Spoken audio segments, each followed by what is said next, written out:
ಎಲ್ಲರಿಗೂ ನಮಸ್ಕಾರ. ನವಚೇತನ ಎಜುಕೇಷನ್ ಚಾನಲ್ಗೆ ಎಲ್ಲರಿಗೂ ಸ್ವಾಗತ.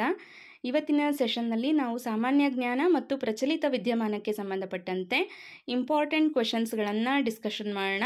ಇದು ನಿಮಗೆ ಮುಂದೆ ನಡೆಯಲಿರುವಂತಹ ವಿಲೇಜ್ ಅಡ್ಮಿನಿಸ್ಟ್ರೇಟಿವ್ ಆಫೀಸರ್ ಹಾಗೂ PDO, GPSTR, HSTR ಹಾಗೂ KPSC ನಡೆಸುವಂತಹ ಎಲ್ಲ ಸ್ಪರ್ಧಾತ್ಮಕ ಪರೀಕ್ಷೆಗಳಿಗೆ ಉಪಯುಕ್ತವಾಗಿರುತ್ತೆ.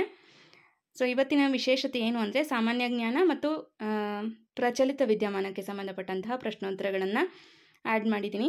ಬಹಳ ಇಂಪಾರ್ಟೆಂಟ್ ಕ್ವೆಶನ್ಸ್ಗಳನ್ನು ಆಯ್ಕೆ ಮಾಡ್ಕೊಂಡಿದ್ದೀನಿ. ಇದು ನಿಮಗೆ ಮುಂದಿನ ಪರೀಕ್ಷೆಗೆ ಖಂಡಿತವಾಗ್ಲೂ ಹೆಲ್ಪ್ ಆಗುತ್ತೆ. ಹಾಗಾಗಿ ಎಲ್ಲ ಪ್ರಶ್ನೋತ್ತರಗಳನ್ನು ನೋಟ್ ಮಾಡ್ಕೊಳ್ತಾ ಹೋಗಿ. ಓಕೆ, ಸೊ ಮೊದಲನೆಯ ಪ್ರಶ್ನೆ, 2022ನೇ ಸಾಲಿನ ಕೇಂದ್ರ ಸಾಹಿತ್ಯ ಅಕಾಡೆಮಿ ಪ್ರಶಸ್ತಿ ಯಾರಿಗೆ ಲಭಿಸಿದೆ? ಆಪ್ಷನ್ ವಿಜಯ, ಎಂ ವೀರಪ್ಪ ಮೊಯ್ಲಿ, DS ನಾಗಭೂಷಣ್, ಮೂಡ್ನಾಂಕೂಡು ಚಿನ್ನಸ್ವಾಮಿ ಅಂತ ಇದೆ. ಈ ನಾಲ್ವರಿಗೂ ಕೂಡ ಕೇಂದ್ರ ಸಾಹಿತ್ಯ ಅಕಾಡೆಮಿ ಪ್ರಶಸ್ತಿ ಲಭಿಸಿದೆ. ಆದರೆ 2022ರಲ್ಲಿ ಯಾರಿಗೆ ಲಭಿಸಿದೆ ಅಂದರೆ ಮೂಡ್ನಾಂಕೂಡು ಚಿನ್ನಸ್ವಾಮಿಯವರಿಗೆ 2022ನೇ ಸಾಲಿನ ಕೇಂದ್ರ ಸಾಹಿತ್ಯ ಅಕಾಡೆಮಿ ಪ್ರಶಸ್ತಿ ಲಭಿಸಿದೆ. ಹಾಗಾದರೆ ವಿಜಯ ಅವರಿಗೆ, ವೀರಪ್ಪ ಮೊಯ್ಲಿ ಅವರಿಗೆ, DS ನಾಗಭೂಷಣ್ ಅವರಿಗೆ ಯಾವ ವರ್ಷದಲ್ಲಿ ಯಾವ ಕೃತಿಗೆ ಪ್ರಶಸ್ತಿ ಲಭಿಸಿದೆ ಅನ್ನೋದನ್ನು ನೋಡ್ಕೋಬೇಕು. ಅದೇ ರೀತಿಯಾಗಿ 2023ರಲ್ಲಿ ಯಾರಿಗೆ ಕೊಟ್ಟಿದ್ದಾರೆ ಅನ್ನೋದು ಕೂಡ ಇಂಪಾರ್ಟೆಂಟ್ ಆಗುತ್ತೆ. ಓಕೆ, ಸೊ ಇಲ್ಲಿ ನೋಡಿ, ನಿಮಗೆ ಅದರ ಬಗ್ಗೆ ಸಂಪೂರ್ಣ ಮಾಹಿತಿಯನ್ನು ಆ್ಯಡ್ ಮಾಡಿದ್ದೀನಿ. 2019ರಲ್ಲಿ ವಿಜಯ ಅವರಿಗೆ ಕುದಿ ಹೆಸರು ಅನ್ನುವಂತಹ ಕೃತಿಗೆ ಕೇಂದ್ರ ಸಾಹಿತ್ಯ ಅಕಾಡೆಮಿ ಪ್ರಶಸ್ತಿ ಲಭಿಸಿದೆ. ಅನಂತರ 2020ರಲ್ಲಿ ಎಂ ವೀರಪ್ಪ ಮೊಯ್ಲಿ ಅವರಿಗೆ ಶ್ರೀ ಬಾಹುಬಲಿ ಅಹಿಂಸಾ ದಿಗ್ವಿಜಯಂ ಅನ್ನುವಂತಹ ಮಹಾಕಾವ್ಯಕ್ಕೆ ಲಭಿಸಿದೆ. ಅನಂತರ 2021ರಲ್ಲಿ DS ನಾಗಭೂಷಣ್ ಅವರಿಗೆ ಗಾಂಧಿ ಕಥನ ಅನ್ನುವಂತಹ ಕೃತಿಗೆ ಲಭಿಸಿದೆ. 2022ರಲ್ಲಿ ಮೂಡ್ನಾಂಕೂಡು ಚಿನ್ನಸ್ವಾಮಿ ಅವರಿಗೆ ಬಹುತ್ವ ಭಾರತ ಮತ್ತು ಬೌದ್ಧ ತಾತ್ವಿಕತೆ ಅನ್ನುವಂತಹ ಕೃತಿಗೆ ಲಭಿಸಿದೆ.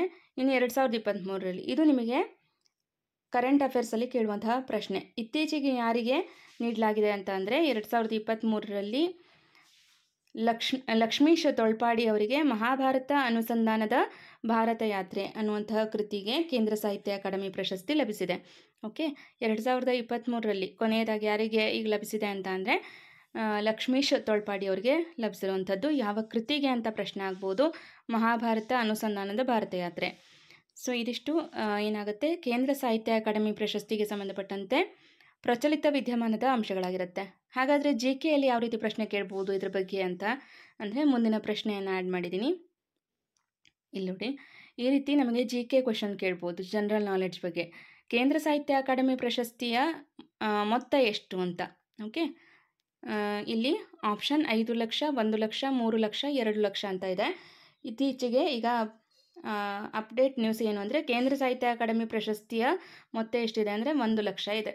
ಓಕೆ, ನೆಕ್ಸ್ಟ್ ವಿವರಣೆಯನ್ನು ನೋಡೋಣ. ಕೇಂದ್ರ ಸಾಹಿತ್ಯ ಅಕಾಡೆಮಿ ಪ್ರಶಸ್ತಿಯ ಮೊತ್ತ 1 ಲಕ್ಷ. ಇದರ ಸ್ಥಾಪನೆ ಯಾವಾಗ ಆಗಿದೆ ಅಂತ ಕೂಡ ಕೇಳ್ಬೋದು. ಓಕೆ, 1954 ಮಾರ್ಚ್ 12ರಂದು ಇದರ ಸ್ಥಾಪನೆಯಾಗಿದೆ.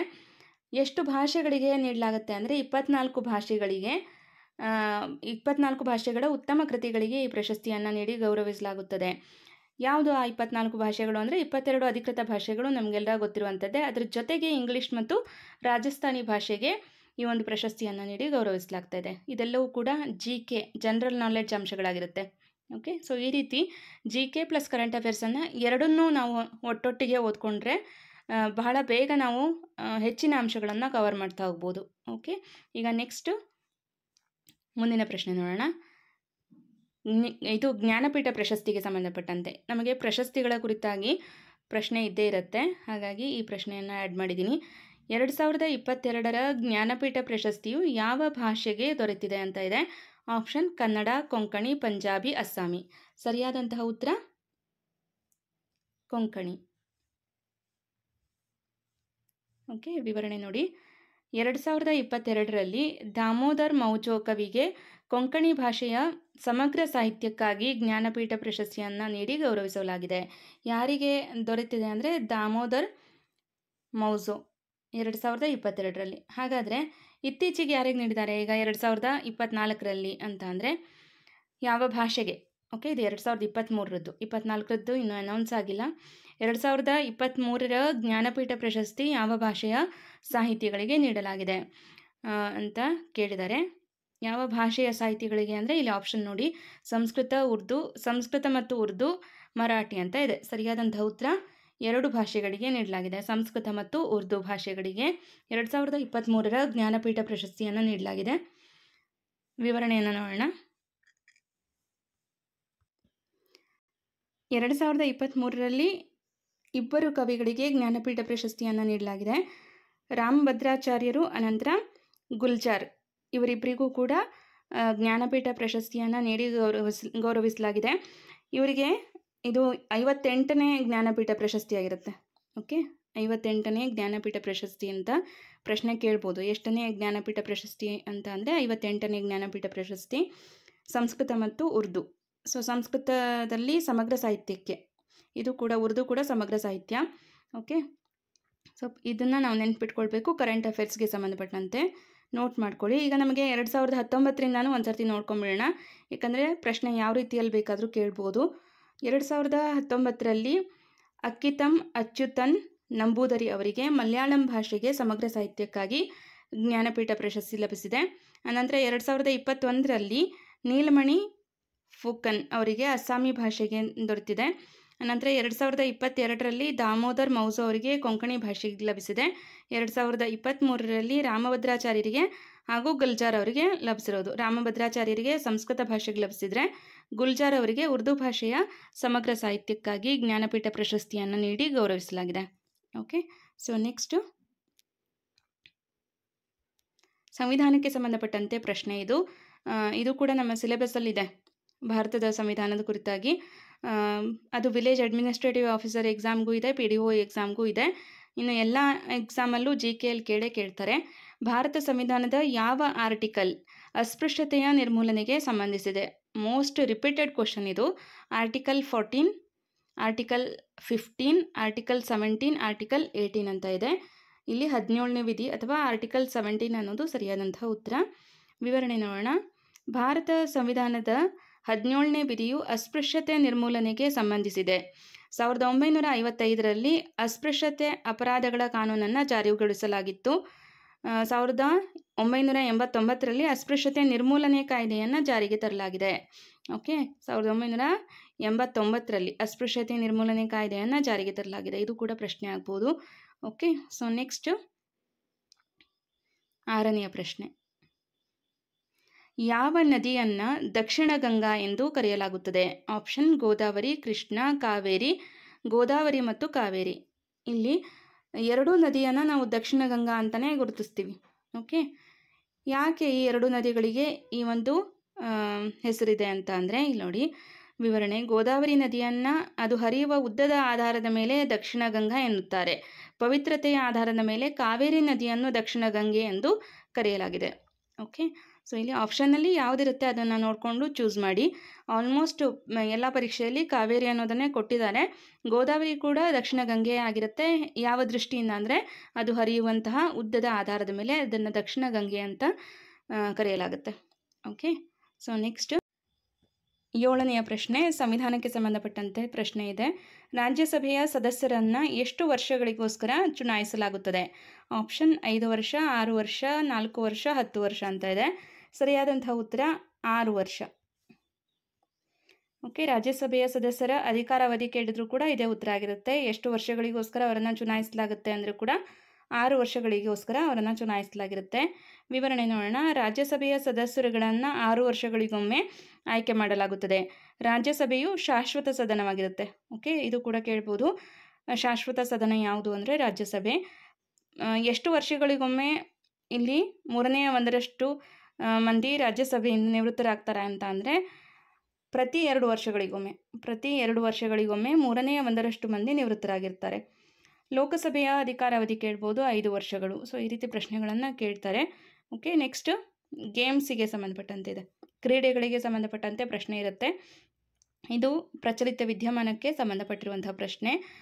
ಪ್ಯಾರಿಸ್ ಪ್ಯಾರಾಲಿಂಪಿಕ್ಸ್ 2024ರಲ್ಲಿ 10 ಮೀಟರ್ ಏರ್ ಪಿಸ್ತೂಲ್ ಸ್ಪರ್ಧೆಯಲ್ಲಿ ಬೆಳ್ಳಿ ಪದಕವನ್ನು ಗೆದ್ದವರು ಯಾರು ಅಂತ ಇದೆ.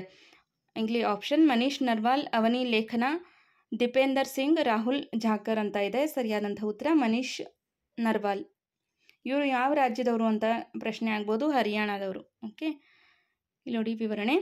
ಹರಿಯಾಣದ ಪ್ರತಿಭಾವಂತ ಶೂಟರ್ ಮನೀಶ್ ನರ್ವಾಲ್ ಅವರು ಪ್ಯಾರಿಸ್ ಪ್ಯಾರಾಲಿಂಪಿಕ್ಸ್ 2024ರಲ್ಲಿ 10 ಮೀಟರ್ ಏರ್ ಪಿಸ್ತೂಲ್ ಸ್ಪರ್ಧೆಯಲ್ಲಿ ಬೆಳ್ಳಿ ಪದಕ ಗೆಲ್ಲುವ ಮೂಲಕ ಭಾರತಕ್ಕೆ ಹೆಮ್ಮೆಯನ್ನು ತಂದಿದ್ದಾರೆ. ಓಕೆ, ಸೊ ಈ ಕ್ರೀಡೆಗಳ ಬಗ್ಗೆ ಈ ರೀತಿ ಪ್ರಶ್ನೆ ಇರುತ್ತೆ. ನೆಕ್ಸ್ಟು 9ನೇ ಪ್ರಶ್ನೆ. ಓಕೆ, 9ನೇ ಪ್ರಶ್ನೆ ಇದು ಕೂಡ ಕ್ರೀಡೆಗೆ ಸಂಬಂಧಪಟ್ಟಿದೆ. 2 ಪ್ಯಾರಾಲಿಂಪಿಕ್ ಚಿನ್ನದ ಪದಕಗಳನ್ನು ಗೆದ್ದ ಮೊದಲ ಭಾರತೀಯ ಮಹಿಳೆ ಯಾರು ಅಂತ ಪ್ರಶ್ನೆ ಕೇಳಿದ್ದಾರೆ. ಆಪ್ಷನ್ ಪ್ರೀತಿ ಪಾಲ್, ಮೋನಾ ಅಗರ್ವಾಲ್, ಅವನಿ ಲೇಖನ, ಮನೀಶ್ ನರ್ವಾಲ್ ಅಂತ ಇದೆ. ಸೊ ಇಲ್ಲಿ ಅವನಿ ಲೇಖನ ಅನ್ನೋದು ಸರಿಯಾದಂತಹ ಉತ್ತರ. ಇಲ್ಲಿ ನೋಡಿ ವಿವರಣೆ. ಮಹಿಳೆಯರ 10 ಮೀಟರ್ ಏರ್ ರೈಫಲ್ ಸ್ಪರ್ಧೆಯಲ್ಲಿ ಜಯಗಳಿಸುವ ಮೂಲಕ ಅವನಿ ಲೇಖನ 2 ಪ್ಯಾರಾಲಿಂಪಿಕ್ ಚಿನ್ನದ ಪದಕಗಳನ್ನು ಗೆದ್ದ ಮೊದಲ ಭಾರತೀಯ ಮಹಿಳೆ ಎಂಬ ಹೆಗ್ಗಳಿಕೆಗೆ ಪಾತ್ರರಾದರು. ಇದು ಕೂಡ ಇಂಪಾರ್ಟೆಂಟ್ ಕ್ವಶನ್ ಆಗುತ್ತೆ ಕ್ರೀಡೆಗಳಿಗೆ ಸಂಬಂಧಪಟ್ಟಂತೆ. ನೆಕ್ಸ್ಟು 10ನೆಯ ಪ್ರಶ್ನೆ. ಭಾರೀ ಮಳೆ ಮತ್ತು ಹೆಚ್ಚಿನ ಗಾಳಿಯೊಂದಿಗೆ ಅಸ್ನಾ ಚಂಡಮಾರುತದಿಂದ ಭಾರತದ ಯಾವ ರಾಜ್ಯವು ಅಪಾಯದಲ್ಲಿದೆ? ಆಪ್ಷನ್ ಗುಜರಾತ್, ಮಹಾರಾಷ್ಟ್ರ, ಕೇರಳ, ಒಡಿಶಾ. ಸರಿಯಾದಂಥ ಉತ್ತರ ಗುಜರಾತ್. ಅಸ್ನಾ ಚಂಡಮಾರುತದಿಂದ ಬಹಳ ಪ್ರಭಾವಿತವಾಗಿರುವಂಥ, ಅದರ ಪ್ರಭಾವಕ್ಕೆ ಒಳಗಾದಂತಹ ರಾಜ್ಯ ಯಾವುದು ಅಂದರೆ ಗುಜರಾತ್. ಸೊ ಇಲ್ಲಿ ವಿವರಣೆ ಇದೆ. ಈಶಾನ್ಯ ಅರಬ್ಬಿ ಸಮುದ್ರದಲ್ಲಿ ರೂಪುಗೊಳ್ಳುತ್ತಿರುವ ಅಸ್ನಾ ಚಂಡಮಾರುತವು ಗುಜರಾತ್ಗೆ, ವಿಶೇಷವಾಗಿ ಕಚ್ ಜಿಲ್ಲೆಗೆ ಭಾರೀ ಮಳೆ ಮತ್ತು ಬಲವಾದ ಗಾಳಿಯೊಂದಿಗೆ ಗಮನಾರ್ಹ ಅಪಾಯವನ್ನು ಉಂಟು ಮಾಡುತ್ತಿದೆ. ಸೊ ಇದು ಯಾವ ಸಮುದ್ರದಲ್ಲಿ ಕಂಡುಬಂದಂತಹ ಚಂಡಮಾರುತ ಅಂದರೆ ಅರಬ್ಬಿ ಸಮುದ್ರದಲ್ಲಿ, ಈಶಾನ್ಯ ಅರಬ್ಬಿ ಸಮುದ್ರದಲ್ಲಿ ರೂಪುಗೊಳ್ಳುತ್ತಿರುವಂತಹ ಒಂದು ಚಂಡಮಾರುತ. ಅದರ ಹೆಸರು ಅಸ್ನಾ ಚಂಡಮಾರುತ. ಓಕೆ, ಸೊ ನೆಕ್ಸ್ಟ್ 11ನೆಯ ಪ್ರಶ್ನೆ. ಓಕೆ, ದಿನಗಳ ಕುರಿತಾಗಿ ಕೂಡ ಪ್ರಶ್ನೆ ಇರುತ್ತೆ. ಭಾರತವು ಪ್ರತಿ ವರ್ಷ ಯಾವ ದಿನಾಂಕದಂದು ರಾಷ್ಟ್ರೀಯ ಕ್ರೀಡಾ ದಿನವನ್ನು ಆಚರಿಸುತ್ತದೆ? Option August 15, August 9, August 19, August 29. August 29ರಂದು ನಾವು ರಾಷ್ಟ್ರೀಯ ಕ್ರೀಡಾ ದಿನವನ್ನು ಆಚರಣೆ ಮಾಡ್ತೀವಿ. ಯಾರ ನೆನಪಿಗಾಗಿ ಆಚರಣೆ ಮಾಡೋದು? ಇಲ್ಲಿ ವಿವರಣೆ ನೋಡೋಣ. ಭಾರತವು ಪ್ರತಿ ವರ್ಷ ಆಗಸ್ಟ್ 29ರಂದು ರಾಷ್ಟ್ರೀಯ ಕ್ರೀಡಾ ದಿನವನ್ನು ಆಚರಿಸುತ್ತದೆ. ರಾಷ್ಟ್ರದ ಅತ್ಯಂತ ಪ್ರಸಿದ್ಧ ಹಾಕಿ ಆಟಗಾರರಲ್ಲಿ ಒಬ್ಬರಾದ ಮೇಜರ್ ಧ್ಯಾನ್ ಚಂದ್ ಅವರ ಜನ್ಮದಿನದ ನೆನಪಿಗಾಗಿ ಆಚರಿಸಲಾಗುತ್ತೆ. ಓಕೆ, ಮೇಜರ್ ಧ್ಯಾನ್ ಚಂದ್ ಅವರ ಜನ್ಮದಿನದ ನೆನಪಿಗಾಗಿ ರಾಷ್ಟ್ರೀಯ ಕ್ರೀಡಾ ದಿನವನ್ನು ಆಗಸ್ಟ್ 29ರಂದು ಆಚರಣೆ ಮಾಡಲಾಗುತ್ತೆ. ನೆಕ್ಸ್ಟ್ 12ನೆಯ ಪ್ರಶ್ನೆ. ನಬಾರ್ಡ್ನ ಕೇಂದ್ರ ಕಚೇರಿ ಎಲ್ಲಿದೆ ಅಂತ ಇದೆ. ಇಲ್ಲಿ ಆಪ್ಷನ್ಸ್ ಏನೇನಿದೆ? ದೆಹಲಿ, ಕಲ್ಕತ್ತಾ, ಬೆಂಗಳೂರು, ಮುಂಬೈ. ನಬಾರ್ಡ್ನ ಕೇಂದ್ರ ಕಚೇರಿ ಇರುವುದು ಮುಂಬೈಯಲ್ಲಿ. Option D. ವಿವರಣೆ ನೋಡೋಣ. ನಬಾರ್ಡ್ನ ಫುಲ್ ಫಾರ್ಮ್ ಕೇಳ್ಬೋದು. National bank for agriculture and rural development ಅನ್ನೋದು ಇದರ ಫುಲ್ ಫಾರ್ಮ್ ಆಗಿರುತ್ತೆ. ನಬಾರ್ಡ್ನ ಕೇಂದ್ರ ಕಚೇರಿ ಮುಂಬೈನಲ್ಲಿದೆ. ಈ ಬ್ಯಾಂಕು 6ನೇ ಪಂಚವಾರ್ಷಿಕ ಯೋಜನೆಯ ಅವಧಿಯಲ್ಲಿ 1982 ಜುಲೈ 12ರಂದು ಸ್ಥಾಪನೆಯಾಗಿದೆ. ಸೊ ಇದು GKಯಲ್ಲಿ ಕೇಳುವಂತಹ ಇಂಪಾರ್ಟೆಂಟ್ ಕ್ವೆಶನ್ ಆಗಿರುತ್ತೆ. ಕೇಂದ್ರ ಕಚೇರಿ ಕೇಳ್ಬೋದು ಅಥವಾ ನಬಾರ್ಡ್ನ ಫುಲ್ ಫಾರ್ಮ್ ಕೇಳ್ಬೋದು. ಅದು ಯಾವ ಒಂದು ಪಂಚವಾರ್ಷಿಕ ಯೋಜನೆಯ ಅವಧಿಯಲ್ಲಿ ಸ್ಥಾಪನೆಯಾಗಿದ್ದು ಅಥವಾ ಇಸ್ವಿ ಅಥವಾ ಡೇಟನ್ನು ಕೇಳ್ಬೋದು. ಓಕೆ, ಸೊ ನೆಕ್ಸ್ಟ್ 13ನೆಯ ಪ್ರಶ್ನೆ. 13ನೆಯ ಪ್ರಶ್ನೆ. ಭಾರತೀಯ ರೈಲ್ವೆ ಮಂಡಳಿಯ ಪ್ರಥಮ ಮಹಿಳಾ ಅಧ್ಯಕ್ಷೆಯಾಗಿ ಯಾರನ್ನು ನೇಮಿಸಲಾಗಿದೆ? ಆಪ್ಷನ್ ಅನ್ನಪೂರ್ಣಾದೇವಿ, ಜಯವರ್ಮಾ ಸಿನ್ಹಾ, ಶೋಭಾ ಕರಂದ್ಲಾಜೆ, ಮೀನಾಕ್ಷಿ ಲೇಖಿ ಅಂತ ಇದೆ. ಇಲ್ಲಿ ಸರಿಯಾದಂತಹ ಉತ್ತರ ಜಯವರ್ಮಾ ಸಿನ್ಹಾ. ಓಕೆ, ಜಯವರ್ಮಾ ಸಿನ್ಹಾ. ವಿವರಣೆ ನೋಡೋಣ. ಜಯವರ್ಮಾ ಸಿನ್ಹಾರವರು 2023 ಸೆಪ್ಟೆಂಬರ್ 1ರಂದು ರೈಲ್ವೆ ಮಂಡಳಿಯ ಅಧ್ಯಕ್ಷರು ಮತ್ತು ಮುಖ್ಯ ಕಾರ್ಯನಿರ್ವಹಣಾಧಿಕಾರಿಯಾಗಿ ಅಧಿಕಾರವನ್ನು ವಹಿಸಿಕೊಂಡರು. ಈ ಮೂಲಕ ರೈಲ್ವೆ ಮಂಡಳಿ ಇತಿಹಾಸದಲ್ಲಿ ಪ್ರಥಮ ಮಹಿಳಾ ಅಧ್ಯಕ್ಷರಾಗಿ ನೇಮಕಗೊಂಡಿದ್ದಾರೆ. ಸೊ ಇದು ಕರೆಂಟ್ ಅಫೇರ್ಸ್ಗೆ ಕೇಳುವಂತಹ ಪ್ರಶ್ನೆ ಆಗಿರುತ್ತೆ. ಓಕೆ, ಸೊ ನೆನ್ಪಿಟ್ಕೊಳ್ಳಿ. ನೆಕ್ಸ್ಟ್ 14ನೆಯ ಪ್ರಶ್ನೆ. 14ನೆಯ ಪ್ರಶ್ನೆ ಪುಸ್ತಕದ ಬಗ್ಗೆ, ಇತ್ತೀಚೆಗೆ ಬಿಡುಗಡೆಯಾದಂತಹ ಪುಸ್ತಕಗಳ ಬಗ್ಗೆ ಪ್ರಶ್ನೆ ಇರುತ್ತೆ. Common at uncommon 14 memorable stories from daily life ಕೃತಿಯ ಕರ್ತೃ ಯಾರು ಅಂತ ಇದೆ. ಅರವಿಂದ್ ಅಡಿಗ, ಸುಧಾಮೂರ್ತಿ, ಶಶಿ ತರೂರ್, ಸಂಜೀವ್ ಸನ್ಯಾಲ್ ಅನ್ನುವಂತಹ ಆಪ್ಷನ್ ಕೊಟ್ಟಿದ್ದಾರೆ. ಇಲ್ಲಿ ಸರಿಯಾದಂತಹ ಉತ್ತರ ಸುಧಾಮೂರ್ತಿಯವರು ಬರೆದಿರುವಂತಹ ಕೃತಿ ಇದಾಗಿರುತ್ತೆ. ಓಕೆ, ಸೊ ಇಲ್ಲಿ ವಿವರಣೆ ನೋಡೋಣ. ವಿವರಣೆ ಏನಿಲ್ಲ, ಇಲ್ಲಿ ಆ ಕೃತಿಯನ್ನು ಬರೆದವರು ಯಾರು ಅನ್ನುವಂಥ ಮಾಹಿತಿ ಇದೆ. Common at uncommon 14 memorable stories from daily life ಅನ್ನುವಂತಹ ಕೃತಿಯನ್ನು ಬರೆದವರು ಸುಧಾಮೂರ್ತಿಯವರು. ಓಕೆ, ಇತ್ತೀಚೆಗೆ ಬಿಡುಗಡೆಯಾಗಿರುವಂತಹ ಕೃತಿಗಳನ್ನು ಮತ್ತು ಅದರ ಲೇಖಕರನ್ನು ನೋಟ್ ಮಾಡಿಟ್ಕೊಳ್ಳಿ. ಅದರ ಮೇಲೆ ನಮಗೆ ಒಂದು ಪ್ರಶ್ನೆ ಇದ್ದೇ ಇರುತ್ತೆ. ಓಕೆ, ಸೊ ಈ ರೀತಿ ಒಂದೊಂದು ಪ್ರಶ್ನೆಗಳನ್ನು ಎಲ್ಲಿಂದ ಕೇಳ್ತಾರೆ ಅನ್ನೋದನ್ನು ತಿಳ್ಕೊಂಡು ಅದನ್ನು ಅಧ್ಯಯನ ಮಾಡ್ತಾ ಹೋದರೆ ನಾವು ಹೆಚ್ಚಿನ ಅಂಕಗಳನ್ನು ಪಡ್ಕೊಳ್ಬೋದು. GPSTR ಎಕ್ಸಾಮಲ್ಲಿ ನಾನು ಕೂಡ ಇದನ್ನೇ ಫಾಲೋ ಮಾಡಿದ್ದು. ಕಂಪ್ಲೀಟ್ ಬುಕ್ ಓದೋದಕ್ಕಿಂತ ಪ್ರಶ್ನೆ ಪತ್ರಿಕೆಯನ್ನು ನೋಡಿಕೊಂಡು ಯಾವ ಕಾನ್ಸೆಪ್ಟ್ ಮೇಲೆ ಪ್ರಶ್ನೆ ಆಗಿದೆ ಅನ್ನೋದನ್ನು ನೋಟ್ ಮಾಡ್ಕೊಳ್ತಾ ಹೋಗಿದ್ದೆ. ಅದರ ಕುರಿತಾಗಿ ಅಭ್ಯಾಸ ಮಾಡ್ತಾ ಬಂದೆ. ಸೊ ಹಾಗಾಗಿ ಅದು ನನಗೆ ಹೆಚ್ಚಿನ ಅಂಕಗಳನ್ನು ಗಳಿಸೋದಕ್ಕೆ ಸಹಾಯಕವಾಗಿತ್ತು. GPSTR ಎಕ್ಸಾಮಲ್ಲಿ 150ಕ್ಕೆ ನನ್ನ ಸ್ಕೋರ್ 115 GK ಪೇಪರಿಗೆ. ಸೊ ಹಾಗಾಗಿ ನಾನು ಅನುಸರಿಸಿರುವಂತಹ ಮೆಥಡನ್ನು ನಿಮಗೆ ಹೇಳ್ತಾ ಇದ್ದೀನಿ. ಇದು ಬರೀ GPSTR ಎಕ್ಸಾಮಿಗಷ್ಟೇ ಅಲ್ಲ, ಎಲ್ಲ ಎಕ್ಸಾಮ್ಸ್ಗಳಿಗೂ ಇದೇ ನಿಮಗೆ ಅನ್ವಯ ಆಗುವಂಥದ್ದು. ಯಾವ ಕಾನ್ಸೆಪ್ಟ್ ಮೇಲೆ ಪ್ರಶ್ನೆ ಆಗುತ್ತೆ ಅನ್ನೋದನ್ನು ನೋಡ್ಕೊಳ್ಳೋದು, ಅದನ್ನು ಆಳವಾಗಿ ಅಧ್ಯಯನ ಮಾಡೋದು. ಸೊ ಇದೊಂದು ಫಾಲೋ ಮಾಡಿ, ಬಹಳ ಹೆಲ್ಪ್ ಆಗುತ್ತೆ ನಿಮಗೆ. ಓಕೆ, ನೆಕ್ಸ್ಟ್ ಆಂಥ್ರೋಪಾಲಜಿ ಅಂದರೆ ಏನು ಅಂತ ಕೇಳಿದ್ದಾರೆ. ಮನುಷ್ಯನ ಅಧ್ಯಯನ, ಸಸ್ಯಗಳ ಅಧ್ಯಯನ, ಪಕ್ಷಿಗಳ ಅಧ್ಯಯನ, ಪ್ರಾಣಿಗಳ ಅಧ್ಯಯನ ಅಂತ ಕೊಟ್ಟಿದ್ದಾರೆ. ಇಲ್ಲಿ ಆಂಥ್ರೋಪಾಲಜಿ ಅಂತ ಅಂದರೆ ಮನುಷ್ಯನ ಅಧ್ಯಯನ. ಆಂಥ್ರೋಪಾಲಜಿ ಅಂದರೆ ಮನುಷ್ಯನ ಅಧ್ಯಯನ. ಇಲ್ಲಿ ಒಂದಿಷ್ಟು ಮಾಹಿತಿ ಇದೆ. ಇಲ್ಲಿ ನೋಡಿ, ಸೈಟಾಲಜಿ ಅಂತ ಅಂದರೆ ಕೋಶಗಳ ಅಧ್ಯಯನ, ಬಾಟನಿ ಅಂತ ಅಂದರೆ ಸಸ್ಯಗಳ ಅಧ್ಯಯನ, ಅರ್ನಿಥಾಲಜಿ ಅಂದರೆ ಪಕ್ಷಿಗಳ ಅಧ್ಯಯನ, ಝುವಾಲಜಿ ಅಂತ ಅಂದರೆ ಪ್ರಾಣಿಗಳ ಅಧ್ಯಯನ, ಮೈಕಾಲಜಿ ಅಂದರೆ ಶಿಲೀಂಧ್ರಗಳ ಅಧ್ಯಯನ, ಎಂಟಮಾಲಜಿ ಅಂದರೆ ಕೀಟಗಳ ಅಧ್ಯಯನ. ಓಕೆ, ಇಲ್ಲಿ ಇವುಗಳ ಮೇಲೆ ನಮಗೆ ಪ್ರಶ್ನೆ ಆಗ್ಬೋದು. ಈಗ ನೆಕ್ಸ್ಟು ಸೈಟಾಲಜಿ ಅಂತ ಅಂದರೆ ಏನು, ಅಥವಾ ಮೈಕಾಲಜಿ, ಈ ರೀತಿ ಯಾವುದಾದ್ರೂ ಒಂದು ಪ್ರಶ್ನೆಯನ್ನು ಕೇಳಿರ್ತಾರೆ ಜನರಲ್ ಸೈನ್ಸಿಗೆ ಸಂಬಂಧಪಟ್ಟಂತೆ. ಓಕೆ, ನೆಕ್ಸ್ಟ್ 16ನೇ ಪ್ರಶ್ನೆ. ಗಂಗಾ ನದಿಯ ಅತಿ ದೊಡ್ಡ ಉಪನದಿ ಯಾವುದು? ಆಪ್ಷನ್ ಯಮುನಾ ನದಿ, ಚಂಬಲ್ ನದಿ, ಸೋನ್ ನದಿ, ಸಿಂಧು ನದಿ ಅಂತ ಇದೆ. ಯಮುನಾ ನದಿ ಗಂಗಾ ನದಿಯ ಅತಿ ದೊಡ್ಡ ಉಪನದಿಯಾಗಿರುತ್ತೆ. ಇಲ್ಲಿ ವಿವರಣೆ ನೋಡೋಣ. ಇದು ಯಮುನಾ ನದಿಗೆ ಸಂಬಂಧಪಟ್ಟಂಥ ವಿವರಣೆ ಆಗಿರುತ್ತೆ. ಗಂಗಾ ನದಿಯ ಅತಿ ದೊಡ್ಡ ಉಪನದಿ ಇದು. ಓಕೆ, ಉತ್ತರಾಖಂಡದ ಹರಿಗಢ್ವಾಲ್ ಜಿಲ್ಲೆಯ ಯಮುನೋತ್ರಿ ಎಂಬಲ್ಲಿ ಉಗಮವಾಗುತ್ತೆ.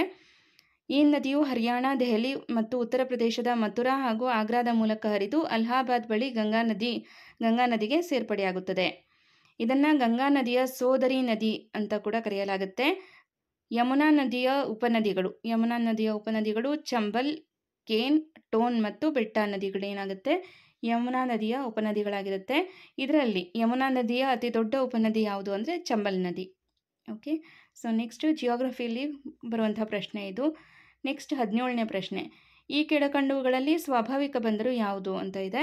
ಸರಿಯಾದ ಉತ್ತರ ಮುಂಬೈ ಬಂದರು ಸ್ವಾಭಾವಿಕ ಬಂದರಾಗಿರುತ್ತೆ. ವಿವರಣೆ ನೋಡೋಣ. ಮುಂಬೈ ಬಂದರು ಭಾರತದ ಹೆಬ್ಬಾಗಿಲು ಎಂದು ಕರೆಯುತ್ತಾರೆ. ಭಾರತದ ಅತಿ ದೊಡ್ಡದಾದ ಹಾಗೂ ವಿಶಾಲವಾದಂತಹ ಬಂದರು ಇದಾಗಿರುತ್ತೆ. ಮತ್ತು ನೈಸರ್ಗಿಕ ಬಂದರು ಅಂತ ಕೂಡ ಗುರುತಿಸ್ತೀವಿ. ನೆಕ್ಸ್ಟ್ 18ನೆಯ ಪ್ರಶ್ನೆ. ಮೂಲ ಪಂಚತಂತ್ರವನ್ನು ಬರೆದವರು ಯಾರು ಅನ್ನುವಂಥ ಪ್ರಶ್ನೆ ಇದೆ. ವಿಷ್ಣು ಶರ್ಮ, ಕಾಳಿದಾಸ, ಸಮುದ್ರಗುಪ್ತ, ತುಳಸಿದಾಸರು. ಇಲ್ಲಿ ಮೂಲ ಪಂಚತಂತ್ರವನ್ನು ಬರೆದವರು ವಿಷ್ಣು ಶರ್ಮ. ವಿವರಣೆ. ವಿಷ್ಣು ಶರ್ಮ ಅವರು ಪಂಚತಂತ್ರ ಸರಣಿಯನ್ನು ಬರೆದಿದ್ದಾರೆ. ಪಂಚತಂತ್ರ ಎಂಬ ಪದವು 2 ಪದಗಳಿಂದ ಮಾಡಲ್ಪಟ್ಟಿದೆ. ಪಂಚ ಎಂದರೆ 5 ಮತ್ತು ತಂತ್ರ ಎಂದರೆ ತತ್ವಗಳು ಅಥವಾ ಆಚರಣೆಗಳು. ಪಂಚತಂತ್ರ ಸರಣಿಯು ಸಣ್ಣ ಕಥೆಗಳು ಅಥವಾ ಪ್ರಾಣಿಗಳ ನೀತಿಕಥೆಗಳನ್ನು ಒಳಗೊಂಡಿದೆ. ಈ ಒಂದು ಮೂಲ ಪಂಚತಂತ್ರ ಕೃತಿಯನ್ನು ಬರೆದವರು ಯಾರು ಅಂದರೆ ವಿಷ್ಣು ಶರ್ಮ. 19ನೆಯ ಪ್ರಶ್ನೆ. ಹಂಪಿ ಸ್ಮಾರಕಗಳು ಯಾವ ಜಿಲ್ಲೆಯಲ್ಲಿದೆ ಅಂತ ಇದೆ. ಆಪ್ಷನ್ ವಿಜಯನಗರ, ಹಾಸನ, ಮೈಸೂರು, ಉಡುಪಿ. ಹಿಂದಿನ ಪ್ರಶ್ನೆ ಪತ್ರಿಕೆಯಲ್ಲಿ ನಮಗೆ ಬಳ್ಳಾರಿ ಜಿಲ್ಲೆ ಅಂತ ಕೊಡ್ತಾ ಇದ್ರು. ಈಗ ಅಪ್ಡೇಟ್ ಆಗಿದೆ, ಹಾಗಾಗಿ ವಿಜಯನಗರ ಜಿಲ್ಲೆ ಅನ್ನೋದು ಸರಿಯಾದಂತಹ ಉತ್ತರ ಆಗುತ್ತೆ. ಓಕೆ, ಹಂಪಿ ಸ್ಮಾರಕಗಳು ಈಗ ಯಾವ ಜಿಲ್ಲೆಯಲ್ಲಿದೆ ಅಂದರೆ ವಿಜಯನಗರ ಜಿಲ್ಲೆಯಲ್ಲಿದೆ. ವಿವರಣೆ. ವಿಜಯನಗರ ಜಿಲ್ಲೆಯ ಹಂಪಿಯಲ್ಲಿರುವ ಸ್ಮಾರಕಗಳು ವಿಜಯನಗರ ಸಾಮ್ರಾಜ್ಯದ ವಾಸ್ತುಶಿಲ್ಪ ಕೊಡುಗೆಗಳಾಗಿರುತ್ತೆ. ವಿಜಯನಗರ ಜಿಲ್ಲೆಯು ಬಳ್ಳಾರಿ ಜಿಲ್ಲೆಯಿಂದ ಪ್ರತ್ಯೇಕವಾಗಿ ಕರ್ನಾಟಕ ರಾಜ್ಯದ 31ನೇ ಜಿಲ್ಲೆಯಾಗಿ ರೂಪುಗೊಂಡಿದೆ. ವಿಜಯನಗರ ಜಿಲ್ಲೆಯ ಜಿಲ್ಲಾ ಕೇಂದ್ರ ಯಾವುದು ಅಂದರೆ ಹೊಸಪೇಟೆ. ಹಂಪಿಯು ತುಂಗಭದ್ರಾ ನದಿಯ ದಡದಲ್ಲಿದೆ. ಇದನ್ನು ಪ್ರಾಚೀನ ಕಾಲದಲ್ಲಿ ಕಿಷ್ಕಿಂಧೆ ಎಂದು ಕರೆಯುತ್ತಿದ್ದರು. ಇಲ್ಲಿ ಪ್ರತಿ ವರ್ಷ ಹಂಪಿ ಉತ್ಸವ ಅಥವಾ ವಿಜಯ ಉತ್ಸವ ನಡೆಯುತ್ತೆ. ಓಕೆ, ಸೊ ಇದಿಷ್ಟು ಅಪ್ಡೇಟ್ ಆಗಿರುತ್ತೆ. ಯಾವ ಜಿಲ್ಲೆಯಿಂದ ಬೇರ್ಪಟ್ಟು ಎಷ್ಟನೇ ಜಿಲ್ಲೆಯಾಗಿ ನಿರ್ಮಾಣವಾಗಿದೆ ಅನ್ನೋದ್ರ ಮೇಲೆ ಪ್ರಶ್ನೆ ಆಗ್ಬೋದು. ನೆಕ್ಸ್ಟ್ ಕೊನೆಯ ಪ್ರಶ್ನೆ. ಪ್ರತಿ ವರ್ಷ ವಿಶ್ವ ರೆಡ್ ಕ್ರಾಸ್ ಅಥವಾ ರೆಡ್ ಕ್ರೆಸೆಂಟ್ ದಿನವನ್ನು ಯಾವಾಗ ಆಚರಿಸಲಾಗುತ್ತೆ? ಇಲ್ಲಿ ನೇರವಾಗಿ ಉತ್ತರವನ್ನು ಹೇಳ್ತೀನಿ. ಮೇ 8. ಓಕೆ, ಮೇ 8ರಂದು ನಾವು ವಿಶ್ವ ರೆಡ್ ಕ್ರಾಸ್ ದಿನ ಅಥವಾ ರೆಡ್ ಕ್ರೆಸೆಂಟ್ ಡೇ ಅಂತ ಆಚರಣೆ ಮಾಡ್ತೀವಿ? ವಿವರಣೆ ನೋಡೋಣ. ಹೆನ್ರಿ ಡುನಾಂಟ್ ಅವರ ಜನ್ಮದಿನವಾದ ಮೇ 8 ಪ್ರತಿ ವರ್ಷ ವಿಶ್ವ ರೆಡ್ ಕ್ರಾಸ್ ದಿನವಾಗಿ ಜಗತ್ತಿನಾದ್ಯಂತ ಆಚರಿಸಲಾಗುತ್ತದೆ. ಪ್ರತಿ ವರ್ಷ ಈ ರೆಡ್ ಕ್ರಾಸ್ ದಿನದ ಅಂಗವಾಗಿ ಒಂದು ಥೀಮನ್ನು ಗೊತ್ತುಪಡಿಸುತ್ತದೆ. ಈ ವರ್ಷದ ಥೀಮ್ ಏನು ಅಂತ ಅಂದರೆ I give with joy and the Joy I give is A reward ಅನ್ನುವಂಥ ಥೀಮನ್ನು ಒಳಗೊಂಡಿದೆ. ಇತ್ತೀಚೆಗೆ ಪ್ರಶ್ನೆಗಳು ಹೆಂಗಿದೆ ಅಂದರೆ ಯಾವ ದಿನವನ್ನು ಯಾವಾಗ ಆಚರಣೆ ಮಾಡ್ತಾರೆ ಅನ್ನೋದ್ರ ಮೇಲೆ ಕೇಳ್ತಾರೆ, ಮತ್ತು ಆ ದಿನದ ಥೀಮ್ ಏನು, ಆ ವರ್ಷದ ಥೀಮ್ ಏನು ಅನ್ನೋದ್ರ ಮೇಲೆ ಕೇಳ್ತಾರೆ. ಪ್ರತಿ ವರ್ಷ ಒಂದೊಂದು ಥೀಮ್ನೊಂದಿಗೆ ನಾವು ದಿನಾಚರಣೆ ಮಾಡಿರ್ತೀವಿ, ಹಾಗಾಗಿ ಥೀಮ್ ಏನು ಅನ್ನೋದು ಕೂಡ ತಿಳ್ಕೊಂಡಿರಬೇಕು. ಈಗ ವಿಶ್ವ ರೆಡ್ ಕ್ರಾಸ್ ದಿನ ಮೇ 8 ಆಚರಣೆ ಮಾಡ್ತೀವಿ, ಅದರ ಥೀಮ್ ಏನು ಅನ್ನೋದನ್ನು ಕೂಡ ತಿಳ್ಕೊಂಡಿದ್ದೀರಾ. ಮತ್ತು ಯಾರ ಜನ್ಮದಿನವನ್ನು ನಾವು ಈ ಒಂದು ದಿನವಾಗಿ ಆಚರಣೆ ಮಾಡ್ತೀವಿ ಅಂದರೆ ಹೆನ್ರಿ ಡುನಾಂಟ್ ಅವರ ಜನ್ಮದಿನವನ್ನು ನಾವು ವಿಶ್ವ ರೆಡ್ ಕ್ರಾಸ್ ದಿನ ಅಂತ ಆಚರಣೆ ಮಾಡ್ತೀವಿ. ಓಕೆ, ಸೊ ಇದಿಷ್ಟು ಇವತ್ತಿನ ಪ್ರಶ್ನೋತ್ತರಗಳಾಗಿತ್ತು. ಇಲ್ಲಿ ಕರೆಂಟ್ ಅಫೇರ್ಸ್ ಕವರ್ ಮಾಡ್ಕೊಂಡಿದ್ದೀನಿ, ಜೊತೆಗೆ ಜಿ ಕೆ ಮತ್ತು ಜಿ ಕೆಯಲ್ಲಿ ನಮಗೇನು ಕ್ರೀಡೆಗಳ ಬಗ್ಗೆ, ಅನಂತರ ಸಂವಿಧಾನದ ಬಗ್ಗೆ ಮತ್ತು ಕೃತಿಗಳ ಬಗ್ಗೆ, ಇತ್ತೀಚೆಗೆ ಬಿಡುಗಡೆಯಾಗಿರುವಂಥ ಕೃತಿಗಳು, ಸೊ ಇದಿಷ್ಟನ್ನು ಕವರ್ ಮಾಡುವಂಥ ಪ್ರಯತ್ನ ಮಾಡಿದ್ದೀನಿ. ಸೊ ಇವತ್ತಿನ ತರಗತಿ ನಿಮಗೆ ಇಷ್ಟ ಆಗಿದ್ದರೆ ಲೈಕ್ ಮಾಡಿ, ಮತ್ತು ಇವತ್ತಿನ ತರಗತಿ ಹೇಗಿತ್ತು ಅನ್ನೋದನ್ನು ಕೂಡ ಕಮೆಂಟ್ ಮಾಡಿ ತಿಳಿಸಿ. ನೀವು ನನ್ನ ತರಗತಿಗೆ ಹೇಗೆ ಕಾಯ್ತಿರ್ತೀರೋ ನಾನು ನಿಮ್ಮ ಕಮೆಂಟ್ಸ್ಗಳನ್ನು ಎದುರು ನೋಡ್ತಾ ಇರ್ತೀನಿ. ಹಾಗಾಗಿ ಕಮೆಂಟ್ಸ್ ಮಾಡಿದರೆ ಒಂದು ರೀತಿ ಖುಷಿ ಆಗುತ್ತೆ, ಮೋಟಿವೇಟ್ ಆದಂಗೆ ಆಗುತ್ತೆ. ಓಕೆ, ಸೊ ಇದಿಷ್ಟನ್ನು ತಿಳಿಸ್ತಾ ಇವತ್ತಿನ ತರಗತಿಯನ್ನು ಇಲ್ಲಿಗೆ ಎಂಡ್ ಮಾಡೋಣ. Thank you all.